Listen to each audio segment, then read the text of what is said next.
Hello and welcome to the Girl Tribe. ഞാൻ ചിന്തു.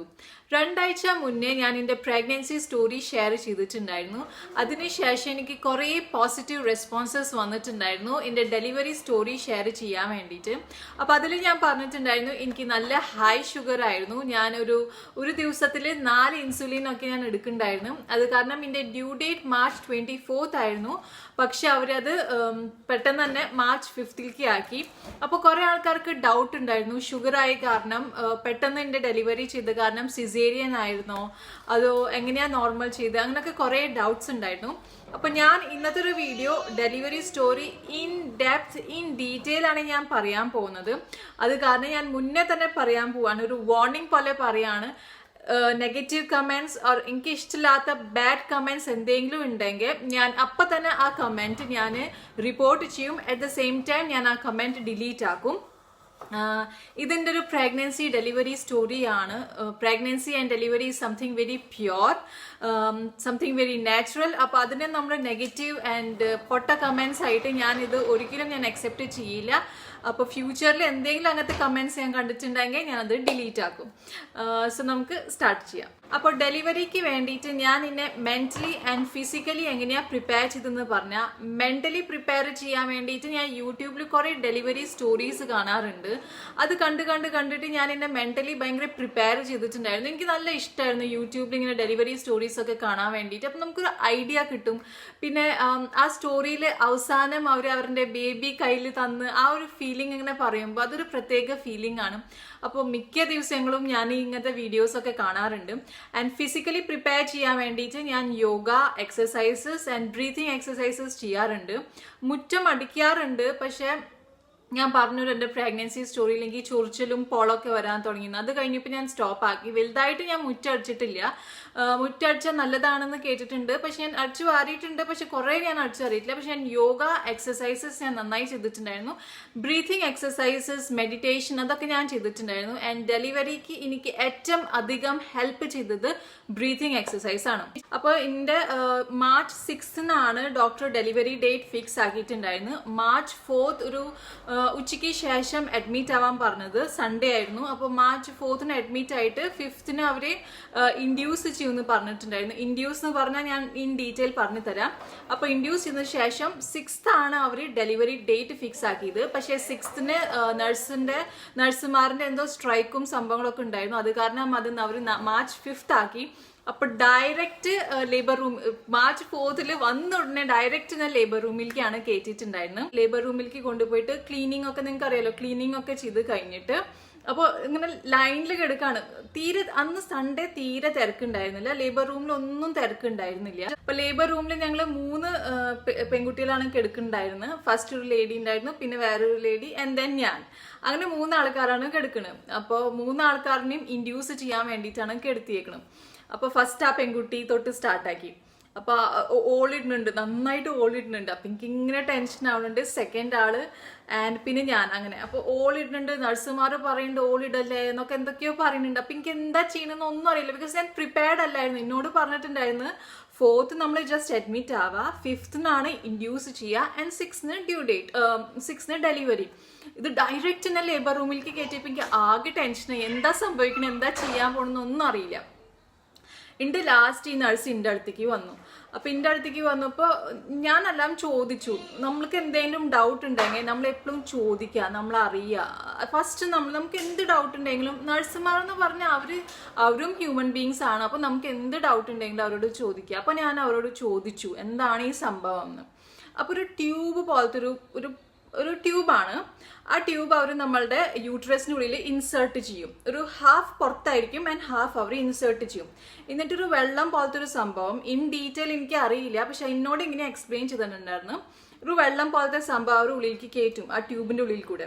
അപ്പോൾ നമ്മുടെ യൂട്രസിൻ്റെ അവിടെ മാത്രം ഈ സംഭവം ഇങ്ങനെ എക്സ്പാൻഡ് ആവും. ഒരു ബോൾ പോലെ ആവും ആ ട്യൂബ്, യൂട്രസിൻ്റെ ആ പാർട്ട് മാത്രം. ആൻഡ് താഴത്തെ ട്യൂബ് പോലെ തന്നെ നിൽക്കും. അപ്പോൾ ഈ യൂട്രസിൻ്റെ ഈ പാർട്ട് ഇങ്ങനെ ബോളായി നിൽക്കുന്നത് നമ്മുടെ യൂട്രസ് എക്സ്പാൻഡ് ആവാൻ വേണ്ടിയിട്ടാണ്. ഇപ്പം ചെറുതായിരിക്കുമല്ലോ, അത് എക്സ്പാൻഡ് ആയിട്ട് ഈ ബോൾ തന്നെത്താൻ താഴത്തേക്ക് വീഴണം. ആ ബോൾ തന്നെത്താൻ താഴത്തേക്ക് വീണു എന്ന് പറഞ്ഞാൽ നമ്മുടെ യൂട്രസ് എക്സ്പാൻഡ് ആയി. അപ്പോൾ ഡെലിവറി പെയിൻ വരാള് ആർട്ടിഫിഷ്യലി എക്സ്പാൻഡ്. നോർമലി എങ്ങനെയാണ് ബേബി എൻ്റെ തല അവിടെ വന്നിട്ടാണ് എക്സ്പാൻഡ് ആവുക. പക്ഷെ നമുക്ക് ടൈം ആയിട്ടില്ല ഡെലിവറിക്ക് വേണ്ടിയിട്ട്. അത് കാരണം ഈ ഒരു ബോള് അവിടെ, ആ ബോൾ എക്സ്പാൻഡ് ആയിട്ട് താഴത്തേക്ക് വീഴണം. അപ്പം ഇങ്ങനെയാണ് സംഭവം എന്ന് പറഞ്ഞത്. എന്നിട്ട് ഈ ഒരു ട്യൂബ് ഉള്ളിലേക്കേറ്റുമ്പോൾ നല്ല വേദനയാണ്. പക്ഷെ എൻ്റെ മനസ്സിൽ വിചാരിച്ചിട്ടുണ്ടായിരുന്നു ഞാൻ ഓളിടില്ല, ഞാൻ കാമായിട്ട് നിൽക്കും. ബിക്കോസ് ഇതിൻ്റെ ഒരു പിന്നിലത്തെ ഒരു കോൺസെപ്റ്റ് എന്ന് പറഞ്ഞാൽ, നമ്മൾ ഇങ്ങനെ വേണ്ട ചെയ്യല്ലേ അയ്യോ എന്ന് പറഞ്ഞിട്ട് നമ്മൾ ഇങ്ങനെ ഓളിടാന്ന് പറഞ്ഞാൽ ആ നഴ്സുമാർ ഇറിറ്റേറ്റഡ് ആവും. അവരും ഹ്യൂമൻ ബീങ്സ് ആണ്. കാൽ തൊട്ട് അവർ ഈ പണി ചെയ്തുകൊണ്ടിരിക്കുകയാണ്. നമ്മളായിട്ട് അവരെ ഇറിറ്റേറ്റ് ആക്കാൻ നിന്നിട്ടുണ്ടെങ്കിൽ പിന്നെ അവരും ഇറിറ്റേറ്റ് ആവും. എനിക്ക് അങ്ങനെയാ തോന്നിയേക്കണ്. അപ്പോൾ ഞാനിങ്ങനെ നോർമൽ കാമായിട്ട് അങ്ങോട്ട് സഹിച്ചു, കടിച്ച് പിടിച്ച് സഹിച്ചു. അപ്പോൾ ആ നഴ്സിന് എന്നോട് നല്ലൊരു ഇഷ്ടമാ, ഓക്കെ ഗുഡ് ഗേൾ, നന്നായിട്ട് സഹിച്ചു, കുഴപ്പമില്ല, ശരിയാവും, സാറില്ല ഏട്ടാ, മാറും എന്ന് പറഞ്ഞിട്ട് എന്നെ നന്നായി കൺസോൾ ചെയ്തു. പക്ഷെ മറ്റു 2 പെൺകുട്ടികൾക്ക് നല്ല ചീത്താക്ക് കേട്ടു. എന്തെങ്കിലും അവരത് ശരിക്കും പ്രോപ്പറായിട്ട് ചെയ്യാൻ സമ്മതിക്കുന്നുണ്ടായിരുന്നില്ല.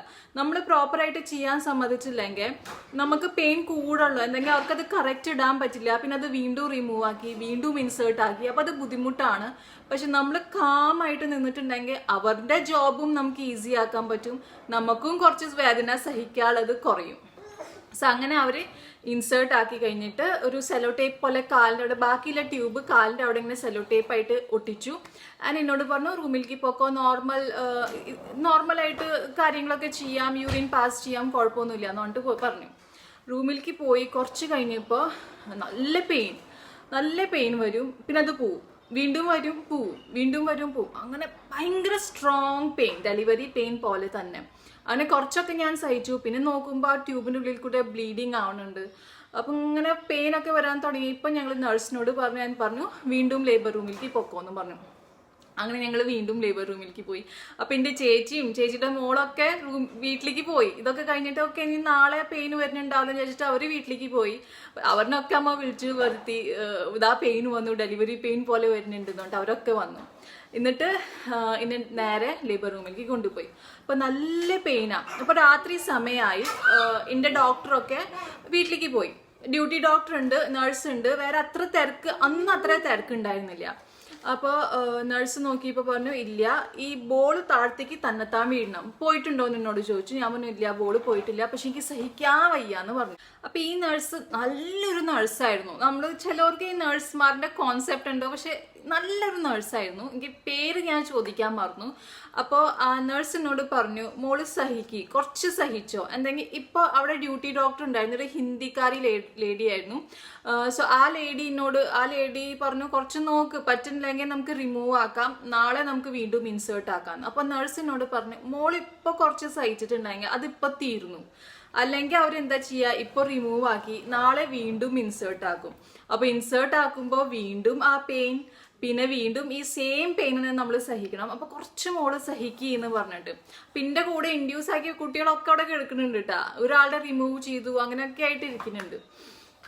അപ്പം അങ്ങനെ എന്നോട് പറഞ്ഞു സഹിക്കുന്നു പറഞ്ഞു. അപ്പം ഞാൻ ഓക്കെ, ആരെങ്കിലും നമ്മളിങ്ങനെ സപ്പോർട്ട് ചെയ്യാൻ ഇങ്ങനെ ഉണ്ടെങ്കിൽ നമുക്ക് നല്ലൊരു അതാണ്. ഞാൻ പറഞ്ഞു ഓക്കെ ഫൈൻ. ഞാൻ അങ്ങനെ സഹിച്ച് പെയിൻ വരും, നല്ല പെയിൻ വരും, പിന്നെ അത് കുറയും, വീണ്ടും നല്ല പെയിൻ വരും, അത് കുറയും, അങ്ങനെ. സോ അങ്ങനെ ആയി. പിന്നെ എന്നോട് ചോദിച്ചു പോയാ ബോൾ താഴ്ത്തേക്ക്. അപ്പം ഞാൻ എനിക്കൊന്നും അറിയണില്ല, ഒന്നും മനസ്സിലാവണില്ല എന്ന് പറഞ്ഞു. എന്നിട്ട് ഞാൻ പറഞ്ഞു എനിക്കൊന്ന് യൂറിൻ പാസ് ചെയ്യാൻ പോകണമെന്ന് പറഞ്ഞു. അപ്പോൾ ഓക്കെ ഫൈൻ എന്ന് പറഞ്ഞിട്ട് ആളിനെ കൊണ്ടുപോയി കൂടെ നോക്കിക്കോ എന്ന് പറഞ്ഞു. അപ്പം ഞാൻ നോക്കിയപ്പോൾ ഞാൻ പറഞ്ഞു ഇല്ല, ബോള് വീണിട്ടില്ല എന്ന് പറഞ്ഞ ഉടനെ ആ സംഭവം വീണ ഉടനെ ആ പെയിൻ പോയി, കംപ്ലീറ്റ്ലി ആ പെയിൻ പോയി. പിന്നെ ഒരു പെയിൻ ഇല്ല. അപ്പം എന്നോട് പറഞ്ഞു ഓക്കെ പൊക്കോ, ഇനി കാലത്ത് പുലർച്ചൊരു 4 മണിയോ 5 മണിക്കോ വീണ്ടും ഇങ്ങോട്ട് വരണം, ഒരു ടാബ്ലറ്റ് തരാമെന്ന് പറഞ്ഞു. ശരി എന്ന് പറഞ്ഞു. റൂമിലേക്ക് പോയി റെസ്റ്റ് എടുത്തു. ഒരു 5 o'clock 6 o'clock ഒക്കെ ആകുമ്പോൾ എണിച്ചു. ഒരു ടാബ്ലറ്റ് നമുക്കൊരു ടാബ്ലറ്റ് തരും, പെയിനിന് വേണ്ടി ചില ടാബ്ലറ്റാണ്. ആ ടാബ്ലറ്റ് തന്നു.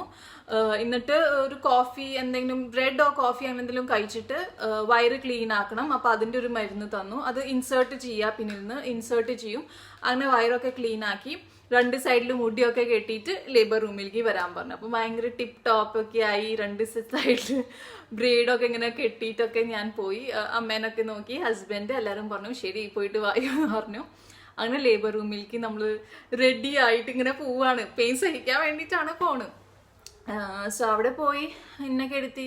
കുറെ ആൾക്കാരൊക്കെ മറ്റേ ഒരു പെൺകുട്ടീനെ പറഞ്ഞിട്ടുണ്ട്, അതിനിപ്പോഴും ട്യൂബ് എടുത്തു മാറ്റി അതിന് പെയിൻ ഒന്നും വന്നിട്ടില്ല, ആ ട്യൂബും വീഴുന്നില്ല, ബോളും വീഴുന്നില്ല. അപ്പൊ അവിടെ ഒരു ചെറിയൊരു കുട്ടിയായിരുന്നു, അത് അവിടെ ഇങ്ങനെ കിടക്കുന്നുണ്ട്. പിന്നെ കുറേ അന്ന് പിന്നെ തിരക്കായി, മൺഡേ നല്ല തിരക്കായി. ഫുൾ ലേബർ റൂമിന്റെ പുറത്ത് നിറച്ച ആൾക്കാർ, ഉള്ളിൽ നിറച്ച ആൾക്കാർ, ഫുൾ ആൾക്കാരാണ്.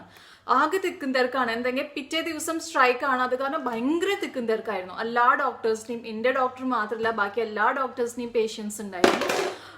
സോ അങ്ങനെ നല്ല തിരക്കാണ്. അപ്പം എന്നോട് കുറച്ച് അവിടെ ഇരിക്കാൻ പറയും, ഇവിടെ ഇരിക്കാൻ പറയും. അപ്പം എല്ലാവർക്കും മറ്റേ ഡെലിവറിയുടെ ഒരു ഡ്രസ്സൊക്കെ ഉണ്ട്, അതൊക്കെ കൊടുത്തു. എനിക്ക് മാത്രം തന്നില്ല. അപ്പം എനിക്ക് മാത്രം തരാത്തതെന്നൊക്കെ വിചാരിച്ചു ഇങ്ങനെ ഇരിക്കുകയായിരുന്നു. അപ്പം എൻ്റെ ഡോക്ടർ നേരെ വന്നു, ഉള്ളിലേക്ക് കൈയിട്ടു, ടിഷ് നണ്ട് എടുത്തു. നല്ല പെയിൻ വന്നു. ഞാൻ എന്നാക്കി. എന്നിട്ട് നോക്കുമ്പോൾ ഫുൾ വെള്ളം. അപ്പൊ ഞാൻ വിചാരിച്ചു വേദന സഹിക്കാണ്ട് യൂറിൻ പോയി എന്നാണ് ഞാൻ വിചാരിച്ചത്. അപ്പൊ എനിക്ക് തോന്നി അയ്യേ നല്ല വേദനയുണ്ട്, പക്ഷെ എനിക്ക് മനസ്സിലൊരു ചമ്മലാണ്. അയ്യേ നാണക്കേട്, ആകെ യൂറിനായി, ഇനി എന്തുകൊണ്ടാണ് ഞാൻ തുടച്ച് കൊടുക്കാല്ലേ, അല്ലെങ്കിൽ ഈ നഴ്സുമാരോട് അവരൊക്കെ ക്ലീൻ ആക്കണ്ടേ, അയ്യേ എന്നൊക്കെ ഞാൻ വിചാരിച്ചു. അപ്പൊ ഞാൻ ആ നഴ്സിനോട് പറഞ്ഞു, ചേച്ചി സോറി. അപ്പൊ പറഞ്ഞു ഇല്ല മോള് ഇനി പുറത്തേക്ക് പോയിട്ട് ഒരു കോഫിയൊക്കെ കുടിച്ചിട്ട് വായുമെന്ന് പറഞ്ഞു. അപ്പൊ ഞാൻ വീണ്ടും കോഫിയാന്ന് വിചാരിച്ചു. പക്ഷെ നല്ല പെയിൻ ഉണ്ട് കേട്ടോ. അപ്പൊ പുറത്തേക്ക് പോയി അമ്മേനെ കാണുമ്പോഴേക്കും, അമ്മേനെയും സനുവിനെയും കാണുമ്പോഴേക്കും എനിക്ക് കരച്ചിൽ വന്ന് ഞാൻ കരയാൻ തുടങ്ങി. അപ്പോഴെനിക്ക് മനസ്സിലാവണില്ല, വെള്ളമൊക്കെ ഇങ്ങനെ തോന്നുന്നുണ്ട്. അപ്പൊ ഞാൻ വിചാരിച്ച യൂറിൻ പോയതാണെന്ന്. എന്നിട്ട് ഡോക്ടർ പുറത്ത് വന്നിട്ട് ഡോക്ടർ പറഞ്ഞു വെള്ളം പൊട്ടിച്ചതാണെന്ന് പറഞ്ഞു. അപ്പോഴാണ് മനസ്സിലായത് ഇങ്ങനെ വെള്ളം പൊട്ടിക്കുക ചെയ്തത് പെയിൻ വരാൻ വേണ്ടിയിട്ട്. അപ്പോൾ എനിക്ക് ഭയങ്കര ഹൈ പെയിൻ വരാൻ തുടങ്ങി. അപ്പോൾ കോഫി ഒന്നും കുടിക്കാനൊന്നും പറ്റില്ല. വീണ്ടും വേഗം അപ്പം എന്നോട് പറഞ്ഞു വേഗം ഡ്രസ്സ് മാറ്റിയിട്ട്, ഇങ്ങനെ ഡെലിവറിയുടെ ഒരു ഡ്രസ്സ് ഉണ്ട് പിന്നിക്കെട്ടി പോലത്തെ, ആ ഡ്രസ്സ് ഇട്ടിട്ട് വായുമെന്ന് പറഞ്ഞു. അപ്പോൾ ഞാൻ ആ ഡ്രസ്സ് ഇട്ടു. അപ്പോൾ ഫുൾ ആൾക്കാരാണ്, തിരക്കാണ് അതിൻ്റെ ഉള്ളിൽ, ലേബർ റൂമിൻ്റെ ഉള്ളിൽ. ഞാൻ നമ്മളെ സ്കൂളിലത്തെ ആ ഡിസിപ്ലിൻ പോലെ നിറച്ച ആൾക്കാരെ. അപ്പം വേദന നല്ല വേദനയാണ്, പക്ഷെ എനിക്ക് അങ്ങോട്ട് മാറി നിൽക്കുമെന്നൊന്നും പറയാൻ എനിക്കറിയില്ല. എക്സ്ക്യൂസ് മീ എന്നിട്ട് ഞാൻ വിറയ്ക്കാണ്, ഇങ്ങനെ വിറയ്ക്കാൻ ഞാൻ. അപ്പോൾ അങ്ങനെ അപ്പം എൻ്റെ നഴ്സിനെ കണ്ടു, കുട്ടി ഇങ്ങോട്ട് വായു എന്തിട്ടാ കാണിക്കണെന്ന് പറഞ്ഞു. അപ്പം ഞാൻ വേഗം മാറ്റി. നമുക്കൊരു എന്താ പറയുക, ആ വേദനയിൽ എന്താ ചെയ്യണത്, എന്താ നടക്കണമെന്ന് ഒന്നും അറിയില്ല. ഞാൻ അവിടെ കിടന്നു. അപ്പം ഇപ്പുറത്തൊക്കെ പെണ്ണുങ്ങൾ കിടക്കുന്നുണ്ട്, അവരൊക്കെ കൂളായിട്ടൊക്കെ കിടക്കണം. പക്ഷെ എനിക്ക് നല്ല പെയിൻ ഉണ്ട്, പക്ഷെ ആരും ഓളിടുന്നില്ല. അപ്പം എൻ്റെ വിചാരം എല്ലാവർക്കും സെയിം പെയിൻ ആണ്, അവർക്ക് സഹിക്കാൻ പറ്റുന്നുണ്ട്, പക്ഷെ എനിക്ക് തീരെ സഹിക്കാൻ പറ്റുന്നില്ലല്ലോ എന്ന് വിചാരിച്ചു. എന്നിട്ട് എനിക്ക് എന്തെങ്കിലും പിടിക്കണം എന്ന് ഒരു എന്താ, നമുക്കിങ്ങനെ പെയിൻ വരുമ്പോൾ എന്തെങ്കിലും പിടിക്കണം എന്ന് ഫീലിംഗ്. അപ്പം ഞാൻ നഴ്സിനോട് പറഞ്ഞു എനിക്ക് എന്തെങ്കിലും പിടിക്കാൻ തരുമോ എന്ന് ചോദിച്ചു. അപ്പോൾ നഴ്സ് പറഞ്ഞു ആളുടെ ഒരു ചെയർ ഉണ്ടായിരുന്നു, ഈ ചെയർ പിടിച്ചോ എന്ന് പറഞ്ഞു. അപ്പോൾ ആ നഴ്സ് ഞങ്ങൾ 3 ലേഡീസിനെയാണ് ഇൻസ്പെക്ട് ചെയ്യുന്നത്. 3 ആളിനെ എന്തൊക്കെയോ നോക്കുന്നുണ്ട്, കൗണ്ട്സ് എന്തൊക്കെയോ, എനിക്ക് അതിനെ കുറിച്ച് അറിയില്ല, എന്തൊക്കെയോ നോക്കുന്നുണ്ട്. അപ്പം എനിക്കാണെങ്കിൽ നല്ല പെയിൻ ഉണ്ട്. അപ്പം ഞാൻ ചോദിച്ചു ആവാറായോ എന്ന് ചോദിച്ചു. അപ്പോൾ ഇല്ല എന്ന് പറഞ്ഞു. അപ്പോൾ ഓക്കെ. അപ്പോൾ ഞാൻ എന്നോട് കാം ഡൗൺ എന്നോട് തന്നെ മനസ്സിൽ ഇങ്ങനെ പറയാം. അപ്പോൾ ഞാൻ കൗണ്ട് ചെയ്തപ്പോൾ അറൗണ്ട് ഒരു 40 സെക്കൻഡ്സ് നല്ല പെയിൻ വരും, 1 മിനിറ്റ് പെയിൻ ഇല്ല. നമ്മൾ നോർമലി മൂവീസിലൊക്കെ കാണുമ്പോൾ പെണ്ണുങ്ങളിങ്ങനെ ഓടിയിടുന്നുണ്ട്, ഡെലിവറി കാണിക്കുന്നുണ്ട്. പക്ഷെ എനിക്കിങ്ങനെയായിരുന്നു, 40 സെക്കൻഡ്സ് നല്ല പെയിൻ, 1 മിനിറ്റ് നമുക്ക് റെസ്റ്റ്, ഒരു പെയിൻ ഉണ്ടാവില്ല, വീണ്ടും 40 സെക്കൻഡ്സ് നല്ല പെയിൻ. അങ്ങനെയാണ് കോൺട്രാക്ഷൻ എന്ന് പറയും. സോ അങ്ങനെയാണ്. അപ്പൊ ഞാൻ കൗണ്ട്, അപ്പൊ ദൈവം അതൊക്കെ കണ്ടറിഞ്ഞിട്ടാണ്. ത്രൂ ഔട്ട് പെയിൻ ആണെങ്കിൽ എളുപ്പമില്ല, ഇത് അവര് ഗോഡ് അങ്ങനെ ദൈവം അങ്ങനെ ആക്കിയതാവും ചിലപ്പോൾ നമുക്ക് കുറച്ചും കൂടി ഒന്ന് സ്ട്രെങ്ത് കിട്ടാൻ വേണ്ടിയിട്ട്. 40 സെക്കൻഡ്സ് നല്ല പെയിൻ, 1 മിനിറ്റ് റെസ്റ്റ്. അപ്പം ഞാൻ ആ 40 സെക്കൻഡ്സ് ഇങ്ങനെ കൗണ്ട് ചെയ്യും. പിന്നെ ഞാൻ ചെയ്തത് ബ്രീത്തിങ് എക്സസൈസ് ആണ്. ബ്രീത്തിങ് എന്നെ നന്നായിട്ട് ഹെൽപ്പ് ചെയ്തിട്ടുണ്ടായിരുന്നു ആ പെയിൻ സഹിക്കാൻ വേണ്ടി. ബ്രീത്തിങ് എക്സസൈസ് ഞാൻ നന്നായിട്ട് ചെയ്തു. പിന്നെ ഞാൻ അത് എത്രത്തോളം ശരിയാണെന്ന് എനിക്കറിയില്ല. എൻ്റെ വീട്ടിൽ തന്നെ ഒരു അമ്പലമുണ്ട്, ഞങ്ങൾ തറവാട്ടമ്പലമുണ്ട്. അപ്പോൾ അവിടെ നിന്ന് ഞാൻ അങ്ങനെ പോരുമ്പോൾ ഞാൻ ഗോഡിനോട് ആകെ പ്രേ ചെയ്തിട്ടുണ്ടായിരുന്നു, വേദന സഹിക്കാനുള്ള ശക്തി എനിക്ക് തന്നോളൂ. വേറെ ഒന്നുമല്ല ഞാൻ പ്രേ ചെയ്തിട്ടുണ്ട്, അത് സഹിക്കാനുള്ള ശക്തി എനിക്ക് തന്നോളൂ. ആൻഡ് ആ പെയിൻ ഞാനിങ്ങനെ ബെയർ ചെയ്യുമ്പോൾ എനിക്ക് ശരിക്കും ഗോഡ് കണ്ടുപോലെ, അത് ചിലപ്പോൾ ആ ഒരു പെയിനിൻ്റെ അത് കാരണമായിരിക്കാം. പക്ഷെ എനിക്ക് ശരിക്ക് മരിച്ചുപോയ എൻ്റെ വല്യച്ഛൻ, അതുപോലെ ഗോഡ്, അവരൊക്കെ ഇങ്ങനെ എന്നോട് ഇങ്ങനെ ശക്തി തരുന്നത് പോലെയാണ് എനിക്ക് ഫീൽ ആയിട്ടുണ്ടായിരുന്നു. പിന്നെ ഞാൻ മനസ്സിൽ വിചാരിച്ചു, അപ്പോൾ ആ സമയത്തൊക്കെ നമ്മൾ എന്തെങ്കിലുമൊക്കെ നമ്മൾ പെയിനിൽ കോൺസെൻട്രേറ്റ് ചെയ്യാണ്ട് നിങ്ങളുടെ ഡെലിവറി ടൈം ആണെങ്കിൽ പെയിനിൽ കോൺസെൻട്രേറ്റ് ചെയ്യാണ്ട് ഇങ്ങനെ എന്തെങ്കിലും ഇപ്പം ഞാൻ പറഞ്ഞു 40 seconds ഞാൻ കൗണ്ട് ചെയ്തു 1 2 3 ഓക്കെ എത്തി പെയിൻ മാറും ഇപ്പോൾ 1 minute എനിക്ക് റെസ്റ്റ് കിട്ടും അങ്ങനെ ഞാൻ എന്നോട് പറയും. പിന്നെ ദൈവത്തിൻ്റെ കുറിച്ച് ഇങ്ങനെയൊക്കെ ആലോചിക്കുന്നുണ്ട്. പിന്നെ ഞാൻ ആലോചിച്ചിട്ടുണ്ടായിരുന്നു എനിക്ക് പീരിയഡ്സിന് നല്ല പെയിനുള്ള ഒരാളാണ്. പീരിയഡ്സിലെങ്കിൽ നല്ല പെയിനാണ്, തല ചുറ്റും ഛർദ്ദിക്കാൻ വരും, അങ്ങനത്തെ ഒരാളാണ്. അപ്പോൾ പീരിയഡ്സ് ഒക്കെ നമ്മൾ നോർമലി നമുക്ക് വരുന്നത് 12 years 13 years ഒക്കെ ഉള്ളപ്പോഴാണ്. അപ്പോൾ ഞാൻ എന്നോട് ഇങ്ങനെ പറഞ്ഞത് 12-13 yearsൽ നിനക്ക് ഇത്ര വേദന, പീരിയഡ്സിൻ്റെ വേദന സഹിക്കാനുള്ള ഒരു എബിലിറ്റി ഉണ്ടെങ്കിൽ ഇത്ര ഏജ് ആയില്ലേ, അപ്പം അതിൻ്റെക്കാട്ടും കുറച്ചൊരു പെയിനാണ്, അത് നിനക്ക് സഹിക്കാൻ പറ്റും. അങ്ങനെയൊക്കെ ഞാൻ എന്നോട് തന്നെ ഇങ്ങനെ എന്താ പറയാ ഒരു ഒരു ഒരു ഒരു ശക്തി ഞാൻ എനിക്ക് തന്നെ കൊടുത്തു. അപ്പുറത്തും കുറെ ആൾക്കാർ ഇങ്ങനെ ഓളിടുന്നുണ്ട്, പക്ഷെ ഞാൻ അതൊന്നും കോൺസെൻട്രേറ്റ് ചെയ്തില്ല, ഒന്നും ഞാൻ ആലോചിച്ചില്ല. ഞാൻ ഇതന്നെ പിന്നെ ഈ സൈഡിലും 2 കുട്ടികളൊക്കെ എടുക്കുന്നുണ്ടായിരുന്നു. അപ്പൊ അവരൊരു അഴക്കൊന്നുമില്ലാണ്ട് ഇരിക്കണം. അപ്പൊ എന്റെ വിചാരം അവർക്ക് വേദന സഹിക്കാൻ പറ്റുന്നുണ്ട്, എനിക്കാണെങ്കിൽ ഇങ്ങനെ നല്ല പെയിൻ ഉണ്ട്, പക്ഷെ അവരാരും കൂളായിട്ടൊക്കെ എടുക്കണ്. അപ്പൊ എനിക്ക് തോന്നി ഞങ്ങൾക്ക് 3 ആൾക്കും സെയിം ടൈമിലാണ് വരാം, എന്താണെന്ന് അറിയില്ല, എനിക്ക് അങ്ങനെ തോന്നി. അപ്പൊ എന്നോട് നഴ്സ് പറഞ്ഞു ഇങ്ങനെ നമുക്ക് മോഷനിൽ പോകണത് പോലെ ഫീൽ ആവും, അവർ യൂസ് ചെയ്ത വാക്കാണ് മുക്കണത് പോലെ തോന്നും. അപ്പൊ അങ്ങനെ പുഷ് ചെയ്യേണ്ടത് പോലെ നിനക്ക് തോന്നുകയാണെങ്കിൽ പറഞ്ഞോളൂ എന്ന് പറഞ്ഞു. അപ്പൊ എന്റെ ചിലം സമയം ആയിട്ടില്ല, എന്റെ പെട്ടെന്ന് ഇങ്ങനെ ആയിട്ടില്ല. പിന്നെ ഞാൻ പറഞ്ഞു സിസ്റ്റർ എന്ന് ഞാൻ വിളിച്ചു. അപ്പോൾ നഴ്സ് വന്നു, എനിക്ക് പുഷ് ചെയ്യണം എന്ന് പറഞ്ഞു. അപ്പോൾ സിസ്റ്റർ നോക്കിയപ്പോൾ കുറച്ച് തലപാട്ട് വന്നു. അപ്പോൾ അവരത് എക്സ്പെക്ട് ചെയ്തിട്ടുണ്ടായിരുന്നുണ്ടെങ്കിൽ ഞാൻ പറഞ്ഞല്ലോ മനസ്സിൽ ഇങ്ങനെ പറയാൻ ഓളിഡേ ഒന്നും ചെയ്യുന്നില്ല. അപ്പോൾ അവരുടെ വിചാരം ടൈം ആയിട്ടില്ല എന്ന്. പക്ഷെ എനിക്ക് ശരിക്കും ഞാൻ പുഷ് ചെയ്യും. അപ്പോൾ സിസ്റ്റർ പറഞ്ഞു പുഷ് ചെയ്യല്ലേ ചിന്തു. ഞാൻ പറഞ്ഞു പുഷ് ചെയ്യല്ലേ, ഞാൻ ചെയ്യും. നമുക്ക് ആ ഒരു ടൈമിൽ അങ്ങോട്ട് എന്താ പറയാ അവർ കൺട്രോൾ ചെയ്യാൻ പറയുന്നുണ്ട്. പക്ഷെ എനിക്ക് എന്തെങ്കിലും ബേബിയുടെ തല കുറച്ച് പുറത്തേക്ക് വന്നു, അത് റിസ്കിയാണ്. ആൻഡ് ദെൻ അവർ പെട്ടെന്ന് ലേബർ റൂമിൻ്റെ ഉള്ളിൽ തന്നെ വേറൊരു റൂമുണ്ട്, അതിൻ്റെ ഉള്ളിലാണ് ഇവർ ഡെലിവറി ചെയ്യുന്നത്. ഇവിടുന്ന് ഈ സ്ട്രെച്ചറിന്ന് ഒരു സ്ട്രെച്ചറിലേക്ക് എങ്ങനെയൊക്കെയോ മാറ്റി, ഞാൻ എങ്ങനെയൊക്കെയോ മാറി, എനിക്ക് അതൊന്നും ഓർമ്മയില്ല. അവിടുന്ന് പിന്നെ ആ ലേബർ റൂമിൻ്റെ സ്ട്രെച്ചറിലേക്ക് മാറ്റി. അവിടെ മാറ്റിയപ്പോൾ ഞാൻ പറഞ്ഞല്ലോ 40 seconds 1 minute ആ പെയിൻ പോയി. ഞാൻ പറഞ്ഞു അയ്യോ പെയിൻ പോയി എന്ന് പറഞ്ഞു. അപ്പോൾ ഡോക്ടർ പറഞ്ഞു ഡ്യൂട്ടി ഡോക്ടർ, എൻ്റെ ഡോക്ടർ വേറെ ഉണ്ടായിരുന്നു, പക്ഷെ അവിടെ ആള് ലേബർ റൂമിലല്ലായിരുന്നു, വേറെ പേഷ്യൻസിനെ നോക്കായിരുന്നു. അപ്പോൾ ഡ്യൂട്ടി ഡോക്ടർ പറഞ്ഞു ഇപ്പോൾ വരും പെയിൻ എന്ന് പറഞ്ഞു. അപ്പോൾ ഈ 1 minute ഞാൻ നന്നായിട്ട് എന്താ പറയുക എനർജി ഗ്യാദർ ചെയ്തു, എന്തെങ്കിലും മനസ്സിലായി ടൈം ആയി എന്ന്. ആൻഡ് ദെൻ കുറച്ച് കഴിഞ്ഞ ഉടനെ വീണ്ടും പെയിൻ വന്നു. പുഷ് ചെയ്യാൻ പറഞ്ഞു. ഇല്ല എനർജി കൊണ്ട് ഞാൻ പുഷ് ചെയ്യുന്നത്. അധികം നമ്മളിങ്ങനെ എനർജി സേവ് ആക്കിയിരിക്കണം. ഈ 1 minute ഞാൻ പറഞ്ഞില്ല, ആ 1 minute എല്ലാവർക്കും അങ്ങനെ തന്നെയായിരിക്കും. ഈ ഒരു 1 minute നമ്മൾ എനർജി നന്നായി സേവ് ആക്കിയിരിക്കുക. ആൻഡ് ദെൻ എനിക്ക് എല്ലാ എനർജി കൊണ്ട് ഞാൻ പുഷ് ചെയ്തു. ഒരു വെട്ട് അവരിടും, അവിടെ ഒരു വെട്ടിട്ടു. ആൻഡ് ബേബി പുറത്തേക്ക് വന്നു. ബേബി പുറത്തേക്ക് വന്ന ഉടനെ ആ പെയിൻ അങ്ങനെ തന്നെ പോയി, അപ്പം തന്നെ ആ പെയിൻ പോവും. ആൻഡ് ബേബി കരഞ്ഞു. ആൻഡ് എന്താ പറയുക ഒരു പ്രത്യേക ഒരു ഫീലിംഗ് ആണ്. അപ്പം എനിക്ക് ആകെ ആഗ്രഹം ഉണ്ടായിരുന്നു എൻ്റെ ഹസ്ബൻഡ് ഏത് ലുക്ക് കിട്ടിയാലും കുഴപ്പമില്ല, മൂക്ക് മാത്രം എൻ്റെ ഹസ്ബൻഡ് കിട്ടരുതെന്ന് എനിക്ക് നല്ല അതുണ്ടായിരുന്നു. ഞാൻ എപ്പോഴും പറയും സാനുവിൻ്റെ മൂക്ക് മാത്രം കിട്ടരുത്, ബാക്കി എന്ത് കിട്ടിയാലും എനിക്ക് കുഴപ്പമില്ലാണ്. ബേബീനെ തന്നുടനെ ഞാൻ വേറെ ഒന്നും നോക്കിയില്ല, അയ്യോ മൂക്ക് ഈ മൂക്കാണല്ലോ. അപ്പൊ ഡോക്ടർ എന്താ പറയണത്, ഞാൻ ഒന്നുമില്ല. അപ്പൊ ബേബി ഗേൾ ആണെന്ന് പറഞ്ഞു. എന്നിട്ട് ബേബീനെ ഇങ്ങനെ ഒന്ന് മേത്ത് ഇങ്ങനെ കെടുത്തി തരും, നമുക്ക് സ്കിൻ ടു സ്കിൻ ഒരു അതുണ്ടാവും. അപ്പൊ അങ്ങനെ ആക്കി. ആൻഡ് ആൾ നന്നായി കരയുണ്ടായിരുന്നു. അപ്പൊ കരയേണ്ട നല്ലൊരു സിംറ്റം ആണല്ലോ. അപ്പൊ കരഞ്ഞു. എന്നിട്ട് ആളിനെ തൊട്ടടുത്ത് വെയിറ്റും സംഭവങ്ങളൊക്കെ നോക്കാൻ. അപ്പൊ ഇനി സ്റ്റിച്ച് ചെയ്യാൻ പോവാ. അപ്പൊ ഞാൻ പറഞ്ഞു ഡോക്ടർ ഒരു 5 minutes കഴിഞ്ഞിട്ട് സ്റ്റിച്ച് ചെയ്തുകൂടെ, എനിക്ക് കുറച്ച് റെസ്റ്റ് എടുക്കണം എന്ന് പറഞ്ഞു. പിന്നെ എന്താ കുട്ടി പറയുന്നത് 5 minutes റെസ്റ്റ് വന്നിട്ട് ആളവിടെ സ്റ്റിച്ച് ചെയ്യാൻ തുടങ്ങി. അപ്പോൾ സ്റ്റിച്ച് ചെയ്യുമ്പോൾ ഒക്കെ ഒരു പെയിൻ, ഒരു ഇറിറ്റേഷൻ, ഇങ്ങനെ വലിക്കല്ലേ എന്തോ പോലെ ഉണ്ടായിരുന്നു.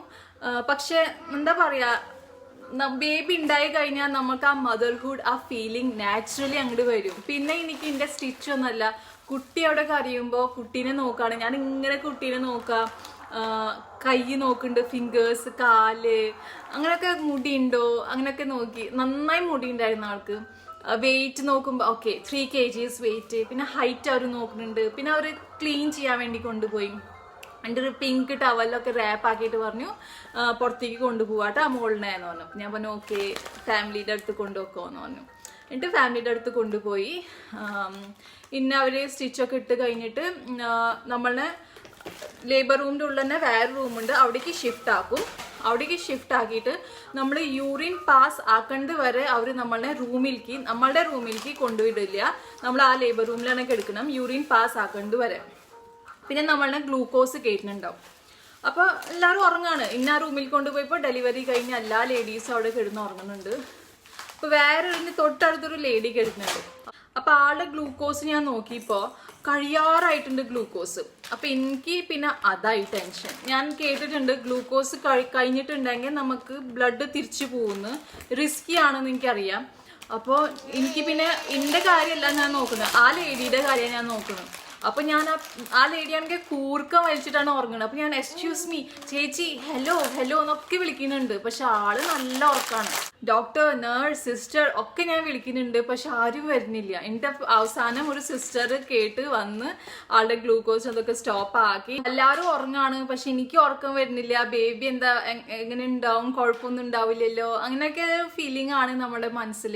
എന്നിട്ട് കുറച്ച് കഴിഞ്ഞപ്പോൾ എൻ്റെ അമ്മ ബേബി ആയിട്ട് വന്നു ഫീഡ് ചെയ്യാൻ വേണ്ടിയിട്ട്. അപ്പോൾ ആള് നോർമലി ഫീഡ് ചെയ്തു. പക്ഷെ എന്നോട് നഴ്സ് പറഞ്ഞു അധികം ഫീഡ് ചെയ്യണ്ട, ബിക്കോസ് എനിക്ക് ഷുഗർ ഇല്ല, കാരണം മോൾക്കും ഷുഗർ ടെസ്റ്റ് ചെയ്യണം. അപ്പോൾ ജസ്റ്റ് ഒരു ഫസ്റ്റ് ഒരു മിൽക്ക് കൊടുക്കാൻ വേണ്ടിയിട്ടാണ് കൊണ്ടുവന്നത്. അധികം കൊടുക്കണ്ട, കൊടുത്തിട്ട് അമ്മയുടെ അടുത്ത് കൊടുത്തു, ആൾക്ക് ടെസ്റ്റ് ചെയ്യണം എന്ന് പറഞ്ഞു. എൻ്റെ അമ്മ കൊണ്ടുപോയി ഷുഗർ ടെസ്റ്റ് ചെയ്യാൻ വേണ്ടി. മോൾക്ക് ഷുഗറൊന്നും ഉണ്ടായിരുന്നില്ല. അങ്ങനെ അതായി. പിന്നെ ഞാൻ യൂറിൻ പാസ് ചെയ്തു, പുറത്തേക്ക് വന്നു. അങ്ങനെ ഡെലിവറി കഴിഞ്ഞിട്ട് 45 ഡേയ്സ് കഴിഞ്ഞിട്ട് എനിക്കും ചെക്കപ്പ് ഉണ്ടായിരുന്നു, മോൾക്കും ചെക്കപ്പ് ഉണ്ടായിരുന്നു. എൻ്റെ ഷുഗർ നോക്കിയപ്പോൾ ഷുഗറൊക്കെ പോയി, ഷുഗറൊന്നും ഇല്ല. സോ അങ്ങനെയായിരുന്നു. ഇനി വേറെ എനിക്കൊരു നോർമലായിട്ടൊരു സംഭവം 2 കാര്യങ്ങളാണ് എനിക്ക് പറയാനുള്ളത്. ഫസ്റ്റ് കാര്യം, എനിക്ക് ആഗ്രഹം ഉണ്ടായിരുന്നു ബേബി ഗേൾ ആവണമെന്ന്. ബിക്കോസ് എൻ്റെ അച്ഛനും അമ്മയ്ക്ക് 2 പെൺകുട്ടികളാണ്.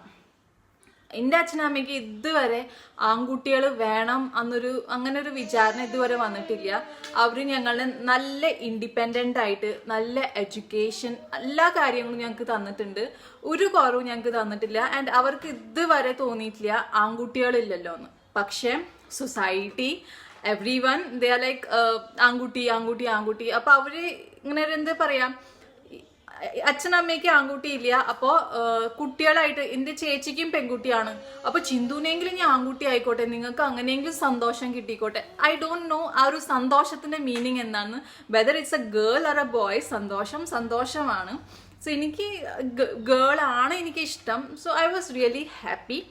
സെക്കൻഡ് തിങ്, ബാക്കിയുള്ള ആൾക്കാർക്ക് പെൺകുട്ടി ആയ കുറേ ഇപ്പോഴും ഈ ഒരു 2019 ഇപ്പോഴും ഒരു കോൺസെപ്റ്റ് ഉണ്ട്. പെൺകുട്ടികളെ ആൺകുട്ടി ആവാത്തതിന് പെൺകുട്ടികളെ കുറേ എന്താ പറയുക ഉപദ്രവിക്കേണ്ടതൊക്കെ ഉണ്ട്. ഇപ്പോഴും നമ്മൾ മനസ്സിലാക്കാത്തൊരു കാര്യം, ഒരു ലേഡി ഡെലിവർ ചെയ്യേണ്ടത് girl or boy, it's not up to that lady. ആ പെൺകുട്ടിയല്ല ബോയ് ഓർ ഗേൾ ക്രിയേറ്റ് ആക്കേണ്ടത്. അത് ആൺകുട്ടി അവരുടെ ഹസ്ബൻഡിന്റെ സ്പേം ആണ് ആൺകുട്ടിയാണോ പെൺകുട്ടിയാണോ എന്ന് ഡിസൈഡ് ആക്കുന്നത്. സോ നമ്മൾ പെൺകുട്ടികളെ അല്ല ക്രിട്ടിസൈസ് ചെയ്യേണ്ടത്.